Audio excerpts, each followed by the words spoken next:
தொண்டரடி பொடியாழ்வார் அருளிய திருமாலையில் 43வது பாசுரம் பார்க்கலாம். அமர ஓர் அங்கம் ஆறும் வேதம் ஓர் 4 ஓதி தமர்களில் தலைவராய சாதி அந்தணர்களேனும் நுமர்களை பழிப்பராகில் நொடிப்பதோர் அளவில் ஆங்கே அவர்கள் தாம் புலையர் போலும் அரங்கமா நகருளானே. இப்போ இதுக்குள்ள அர்த்தம் பார்க்கலாம். தொண்டரடி பொடியாழ்வார் பாகவதத்தோட பெருமையை 39 பாசுரத்துலேருந்து 44 வரைக்கும் சொல்லின்னு வர.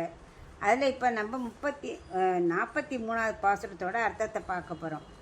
என்னன்னாக்க, ஒரு பிறப்பால் ஒரு அந்தனர் நல்ல ஞானத்தோட எல்லாம் படிச்சிருக்கார், நல்ல ஆச்சாரமாக இருக்கார்.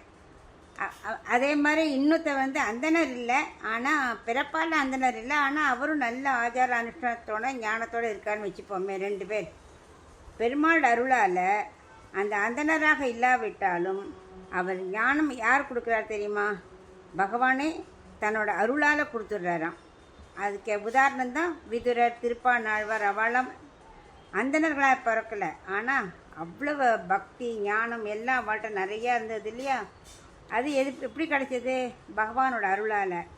ஆக அது படித்து தான் அந்தனருங்கிற கர்வம் வந்துடுத்துன்னு வச்சுக்கோ. அதனால் மற்றவாளை ஈழ்சொல் சொல்லியாச்சுன்னா அந்த அந்த அந்தனர் படித்த படிப்பு, ஆச்சாரம், அவரோட பிறப்பு எல்லாமே வீணாயிடும் அப்படின்னு இதை மெயினாக சொல்கிறேன்.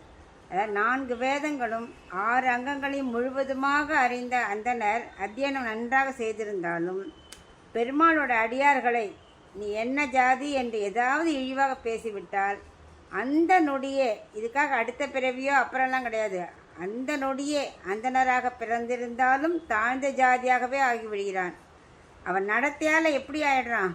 புலையனாகவே ஆகிவிடுகிறான் அப்படின்னு இந்த பாசுரத்தில் தொண்டரடி பொடியாழ்வார் விளக்குகிறார்.